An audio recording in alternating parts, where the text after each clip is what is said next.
One of the myths that you've heard me talk a lot about as it relates to solution-focused brief therapy is this is an approach that is only about the future.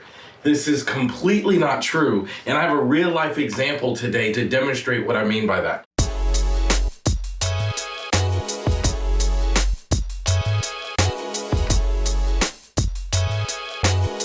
Now, I have talked a lot about, and I've written a lot of my books about the physical and emotional abuse I sustained as a child and how difficult that was on me.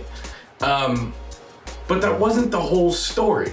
Like, there were definitely positive memories, there were definitely smiles, there are definitely examples of good things that happened in my childhood. And if you were going to see me as my solution-focused therapist, it's worth going back in my past because that's where I demonstrated that I could smile, that I could be happy.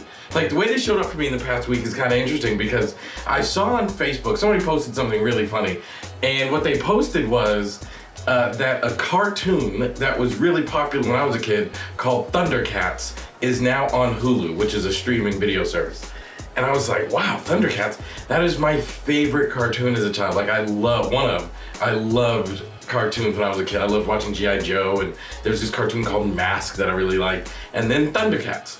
So I see this post, and I was like, holy cow, it's on Hulu. So I pull up Hulu, and I go look, and there's 130 episodes of Thundercats. And I start thinking about sitting on my floor in my living room when I was like a 10-year-old kid watching Thundercats, and I smiled. So, you know, I might come to you as an adult, right? And somebody might see you, and they might have a trauma history like I have. They might have an addiction past, alcohol, whatever, depression, anxiety, like whatever it is. And they're gonna say things like, I'd like to be happy. And it's so tempting to think because of the trauma or the addiction or the difficult past or the whatever, like you've lost your ability to be happy.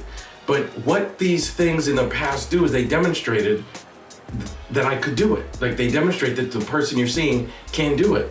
I proved that I could have moments of happiness even in the presence of a hectic, tumultuous, abusive childhood. That actually makes the happiness even more important because it sustained itself while everything around it was so hectic, so chaotic, and so problematic. So don't fall into this trap of thinking that the solution-focused approach, it ignores the client past. No, it doesn't. Because the client's past is where they proved to themselves and to you that they are remarkable and capable of achieving the very thing that they're in your office to achieve at this moment.